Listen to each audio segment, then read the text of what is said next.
Notícia urgente. Moraes reage rápido à decisão da Câmara dos Deputados de tentar livrar Ramagem e o ex-presidente Bolsonaro. Olha só, agora há pouco, o Hugo Mota enviou um ofício ao STF comunicando a decisão da Câmara dos Deputados, aonde tranca todos os processos, né, do deputado Ramagem. E olha só o que Moraes saiu agora em primeira mão. Não, é muito perigoso subordinar uma instituição de Estado a qualquer outra ordem. Ou seja, a qualquer outra instituição que tem interesses privados também. Eu não me oponho a ser vencido na tese, mas não há relação de subordinação, nunca houve essa discussão. André, eu ouvi Vossa Excelência com muito respeito, prestei atenção, se Vossa Excelência permitir, eu continuo. Veja, nós não podemos... aqui, se o advogado da União, se o procurador do Estado quiser se inscrever... Eu acho que o divisor aí, na minha visão, é a imputação ou a sugestão de um crime. É que eu acho que faz diferença. Pois não, ministro André? Ainda assim, o ladrão é uma opinião sobre a pessoa. Não é um fato específico. Ministro André, para mim é uma ofensa grave. Eu não admito que ninguém me chame de ladrão. Eu vou formar porque essa tese da moral flexível que inventaram não é a tese que degrada o serviço público e desmoraliza o Estado. Não. Eu quero só informar Vossa Excelência que, por favor, a pessoa vai responder consignemos todos que eu não admito. Na minha ótica, é uma ofensa gravíssima. Não é crítica. Bom, o que a gente está se dizendo é que chamar alguém de ladrão... Se o cidadão não puder chamar um político de ladrão... O ministro Supremo pode? Eu não sou distinto dos demais. Tá. Ela vai responder... Se o advogado subisse nessa tribuna e dissesse que Vossa Excelência é ladrão, eu ficaria curioso para ver a reação de Vossa Excelência. Crime, na mesma pena que qualquer cidadão teria o direito de ser ressarcido na sua honra por um apenamento. O eminente ministro André Mendonça, conduzido ao cargo por ser terrivelmente evangélico, está cheio de pose. Não sei se vocês viram, ele faz pose com a peruquinha nova dele. E, ministro, mude o conteúdo. A forma não interessa. Se o senhor quer ser admirado, tem que mudar o conteúdo.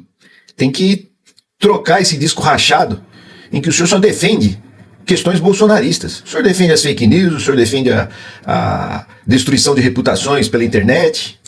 O que o senhor está dizendo aí é que então podem chamar o senhor de ladrão. Todos nós podemos chamá-lo de ladrão, então. Não vou chamá-lo, porque eu tenho um princípio comigo de dizer a verdade. Mas nos dá liberdade de acusá-lo de muitas outras coisas. Uma de que o senhor é pau-mandado do Bolsonaro. Enquanto o senhor for capacho, o senhor não vai conseguir respeito dos seus pares nem da população. O ministro está caprichando muito na forma, nos trejeitos, ele se posta de uma maneira, né? Parece até que ele é muito seguro, mas ele é muito raso nas análises, é muito fraquinho. Vai ter que estudar, ministro. Vai ter que se libertar do bolsonarismo. Porque enquanto o senhor estiver defendendo questões absurdas, o senhor vai ser visto como uma pessoa com a profundidade de um pires. Podem perceber que todos os ministros estão de saco cheio do cara. O sujeito é persona não grata lá dentro. Ninguém suporta mais a empáfia e a puxa-saquice, a sabugice do ministro terrivelmente evangélico. Para ser ministro do Supremo, há de se ter uma conduta ilibada, que talvez ele tenha, eu não conheço o histórico dele, e um profundo saber jurídico. Mas não foi isso que o levou ao STF. Foi ser terrivelmente evangélico e terrivelmente sabujo de Bolsonaro. Se livre disso, ministro. Tá ficando feio. Defendendo as teses corretas, o senhor vai ser respeitado, pode ter certeza.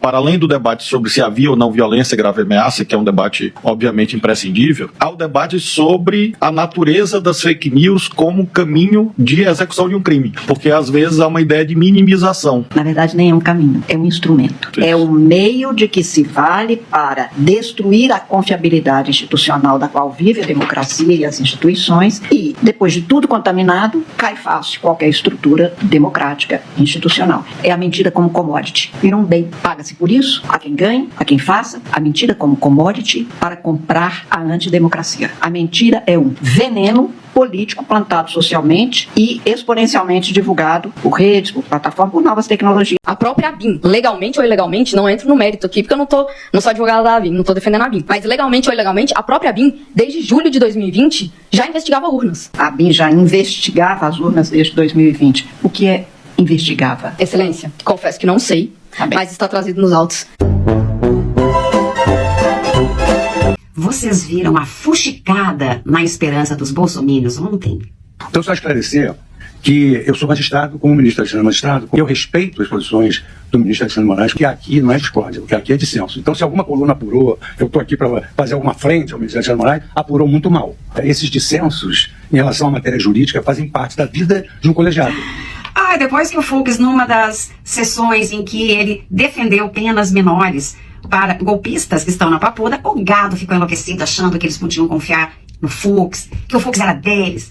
E tadinhos, ontem, após essa fala do Fux, a gadaiada iludida descobriu que o Fux é do Supremo Tribunal Federal e não da seita. Talvez ele seja da seita que dói menos, não sei. Eu adorei isso. A sessão de ontem do Supremo Tribunal Federal foi sobre a denúncia do Núcleo 4, o Núcleo da Desinformação. Nessa sessão, eles aceitaram por unanimidade a denúncia contra 7 pessoas. Entre elas, militares da ativa e da reserva, um agente da Polícia Federal, um agente da Polícia Civil, e eles também estão sendo investigados pelo uso indevido da ABIN para fins ilegais. O Fux às vezes tem umas posições controversas, ele deixou muito claro ali que ele está fechado com Xandão. É isso. Eu não sou contra as tecnologias, nem poderia ser, e acho que ninguém é, porque as tecnologias por si não são boas ou más. Mal é o uso que se pode fazer e que, neste caso, fizeram realmente com as consequências que foram assistidas estarrecidamente por toda a sociedade brasileira. Quando a mentira se põe a serviço dos ódios, as consequências são muito pouco humanas e, principalmente, nunca serão democráticas. O ódio era um veneno, não é, ministro Flávio Dino? Conversamos sobre venenos, em que se dizia não adianta você tomar e querer que o outro morra.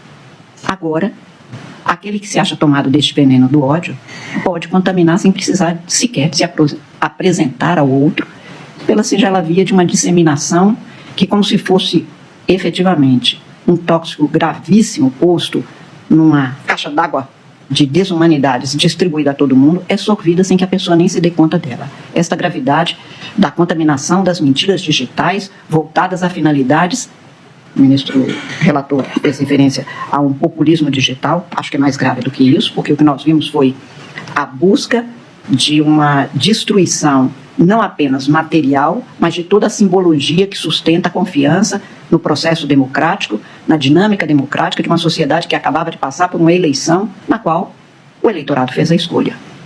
Aos que votaram e não conseguiram que os seus candidatos fossem eleitos, aos que votaram e o seu voto acabou formando a maioria.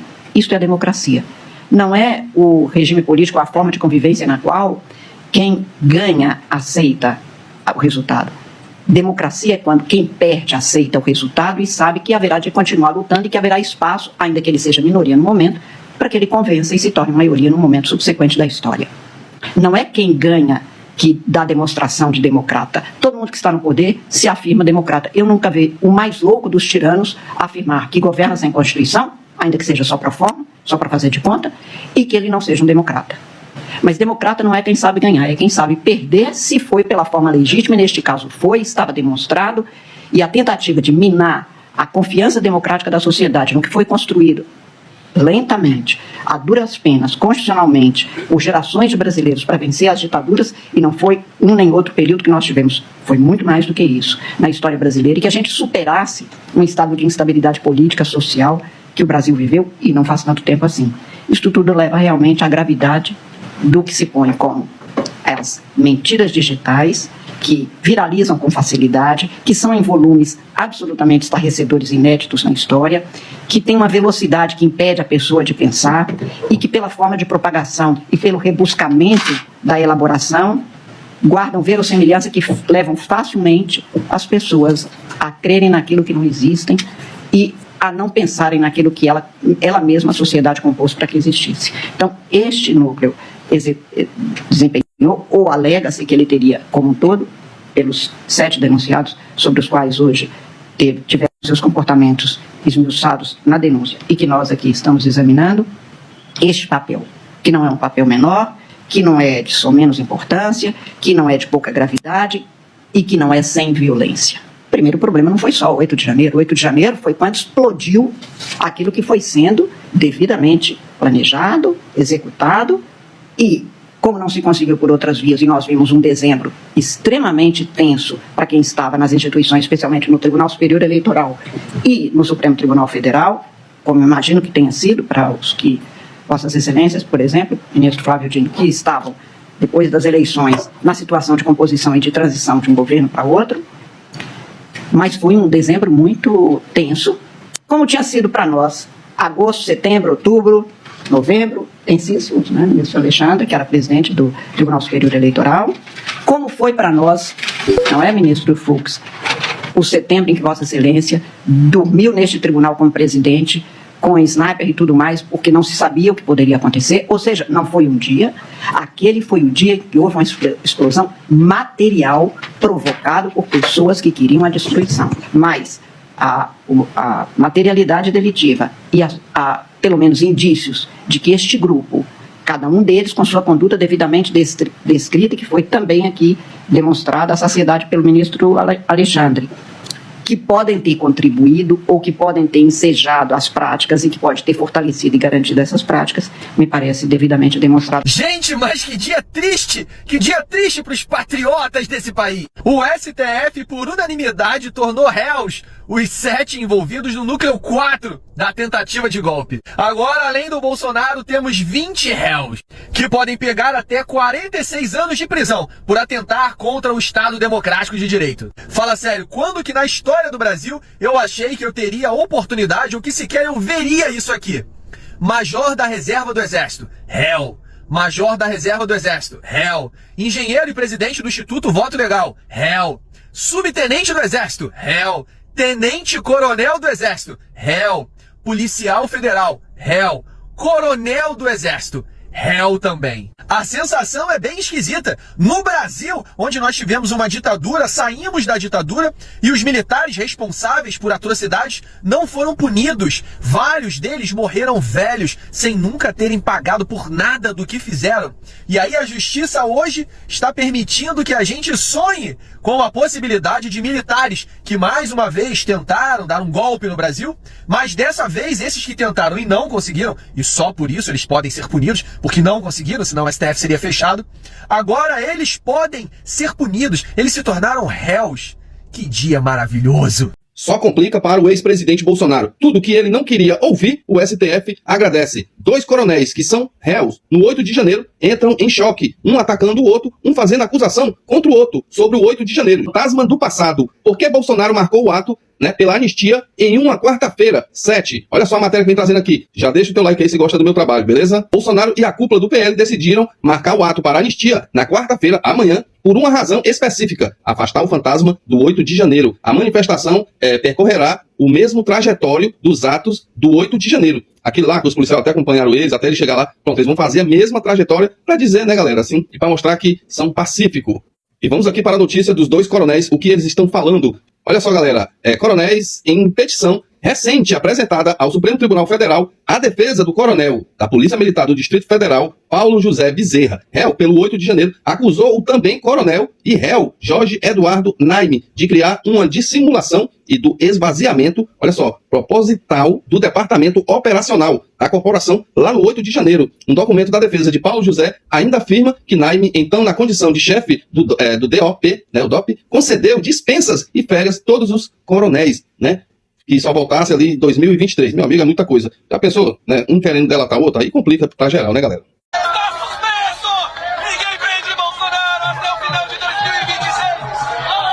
Mais uma vergonha para esses bolsonaristas. Estão comemorando que supostamente o Bolsonaro não pode ser preso até o final de 2026. Negativo. Bolsonaro pode ser preso sim. Porque o que foi aprovado ontem pela Câmara, a suspensão da ação penal contra o Ramagem, ela não se aplica ao Bolsonaro. Primeiro, porque o Bolsonaro não é um deputado. E segundo, porque essa suspensão ela só se aplica para os crimes cometidos após a diplomação. Só que a tentativa de golpe foi antes da diplomação. Então, a ação penal contra o Bolsonaro e os demais réus continua normalmente. Vão ser julgados no STF e vão ser presos. Vale lembrar que a Constituição Federal, no seu artigo 53, autoriza assim que a Câmara possa suspender a ação penal contra um dos seus membros. Mas, olha aqui o detalhe, para crimes cometidos após a diplomação. Mas a tentativa de golpe, e os demais crimes lá foram antes da diplomação. Então, o Ramagem, Bolsonaro e os demais réus vão continuar respondendo e serão julgados no STF normalmente. Ou seja, pessoal, passando a maior vergonha aí esses bolsominions. O Bolsonaro não pode ser preso. Vai ser preso sim, ainda em 2025. E toda essa tramóia aí não serviu de nada. É isso aí, pessoal. Compartilha esse vídeo. Simples assim. O Brasil está vivendo sob um estado permanente de golpe, desde 2022 com o Bolsonaro e agora quase que todos os dias pelo Poder Legislativo. Ontem, a Câmara aprovou por maioria 315 deputados a sustação da ação penal que investiga a tentativa de golpe de Estado, organização criminosa, etc., que culminou no 8 de janeiro. E Alexandre Ramagem, hoje deputado federal, está no núcleo duro da organização criminosa que tentou dar um golpe de Estado. Mas a democracia não mobiliza, não tem mobilização popular, não tem apelo popular.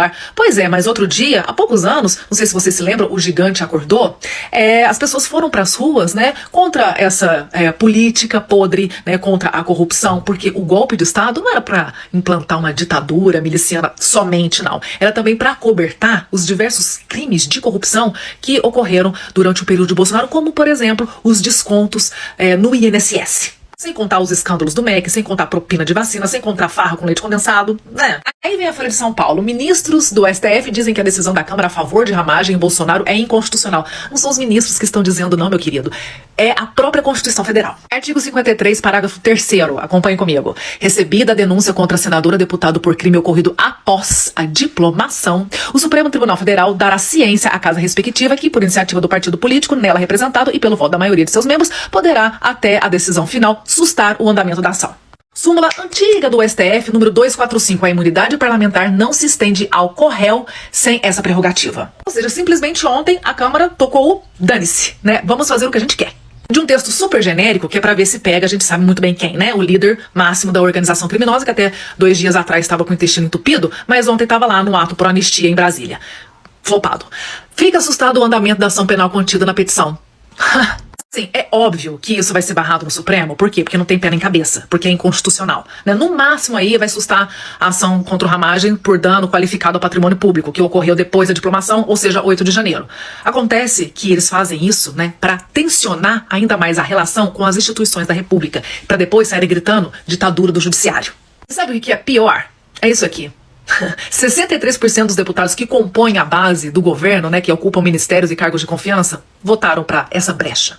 O governo, a democracia, a civilidade dormindo com o inimigo. Como viram que a anistia não vai rolar, deputados golpistas partiram para outra estratégia. Meu amigo, eles querem livrar os tubarões de qualquer jeito e Dona Fátima que se lasque. A parada é o seguinte, tem um instrumento no Legislativo que suspende uma ação penal contra um deputado ou um senador que tenha cometido crime após a diplomação. E na noite de ontem, sim meu anjo, na noite de ontem. Por quê? Para poder votar em favor deles, eles trabalham até de madrugada. A Câmara dos Deputados votou e suspendeu a ação penal contra Alexandre Ramagem. Foram 315 votos a favor, 143 contra e 4 abstenções. Depois tu olha aí quem votou contra, quem votou a favor, se liga. Ramagem quem é? Ramagem é aquele que chefiou a espionagem do governo Bolsonaro contra adversários políticos. E segundo denúncia da PGR, Ramagem faz parte do núcleo central dessa trama golpista. Se tornou réu, junto com o Bolsonaro, tu lembra? E tem golpista na cara de pau querendo livrar o tubarão branco. E tu aí, Bolsonaro, não adianta nem ficar felizinho, porque o nome disso é cortina de fumaça. Porque essa corte aqui sabe que esse instrumento será barrado no STF. Porque isso, meu anjo, é inconstitucional. Nem precisa ficar felizinho, viu, Bolsonaro? Porque daqui a pouco o Xandão acaba com essa festa. Dá-lhe, Xandão!